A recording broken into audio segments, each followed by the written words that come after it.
আসসালামু আলাইকুম। আমি হুমায়রাস মিনি কিচেন থেকে হুমায়রা বলছি। আজকে আমি তৈরি করে দেখাবো ডিম দুধের ক্যারামেল পুডিং। অনেক সময় পুডিং তৈরি করতে গেলে ভেঙে যায়, ফেটে যায়, অনেক ছিদ্র বিশিষ্ট হয়, স্মুথ হয় না।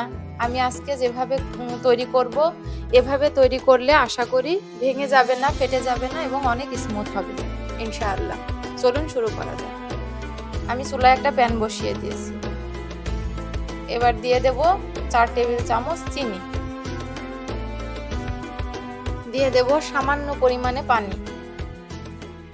এবার চুলায় হালকা আঁচে জাল করে নিব যতক্ষণ না ক্যারামেলের সুন্দর একটা কালার আসে। ক্যারামেলের কালারটা যার যার পছন্দ মতো করে নিতে হবে, তবে বেশি পুড়িয়ে ফেলা যাবে না, তাহলে খেতে তিতা লাগবে। আমরা যে কালারটা চাইবো সেই কালারটা আসার আগেই চুলা থেকে নামিয়ে ফেলবো। নামানোর পরে কালারটা আরো একটু বাড়বে। এই পর্যায়ে আমি চুলাটা একটু কমিয়ে দিচ্ছি। এবার নামিয়ে নিচ্ছি চুলা বন্ধ করে। যে পাত্রে পুডিংটা সেট করব সেই পাত্রে ঢেলে নিচ্ছি।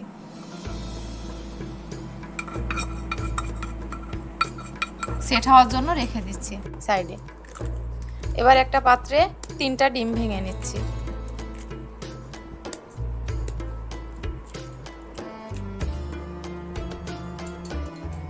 একটু মিক্সড করে নিয়ে দিয়ে দিচ্ছি 1/4 কাপ চিনি, সামান্য পরিমাণে লবণ, সামান্য পরিমাণে এলাচ গুঁড়ো, এখানে ভ্যানিলা এসেন্স দিলেও হবে।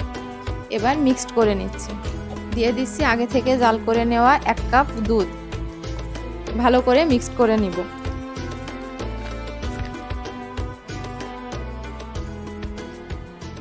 এই যে দেখুন ক্যারামেলটা অনেক সুন্দর সেট হয়ে গেছে।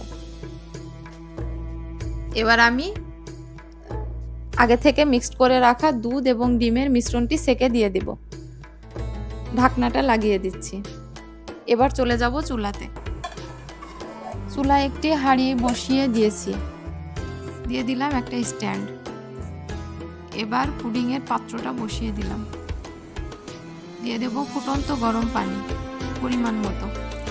এবার চুলাটা অন করে 15 মিনিট রান্না করে নেব। 15 মিনিট পরে আমি চেক করে দেখে নিচ্ছি। এবার চুলা থেকে নামিয়ে ফ্রিজে রেখে দেব 2 ঘন্টার জন্য। সেট হলে ফ্রিজ থেকে নামিয়ে নেব। এই যে দেখুন কি সুন্দর সেট হয়ে গেছে। এবার আমি এটাকে মোল্ড আউট করে নেব।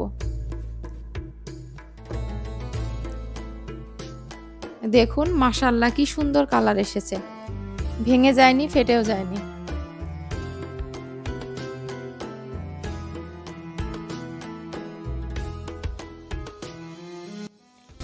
দেখুন অনেক সুন্দর হয়েছে।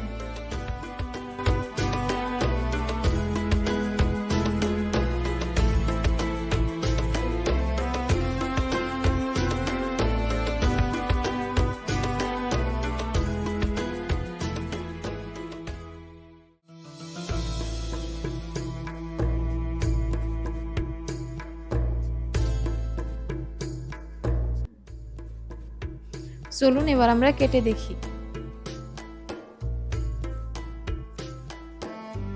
দেখুন ভিতরটা অনেক স্মুথ এবং উপরটা তো অনেক দারুণ। যদি ভিডিওটি আপনাদের ভালো লাগে তাহলে টাইমলাইনে রেখে দিতে পারেন, চাইলে নিজে বাসায় তৈরি করতে পারেন এবং আমাকে কমেন্ট করে জানাতে পারেন। এই ভিডিওটি দেখার জন্য আপনাদেরকে অসংখ্য ধন্যবাদ। আসসালামু আলাইকুম।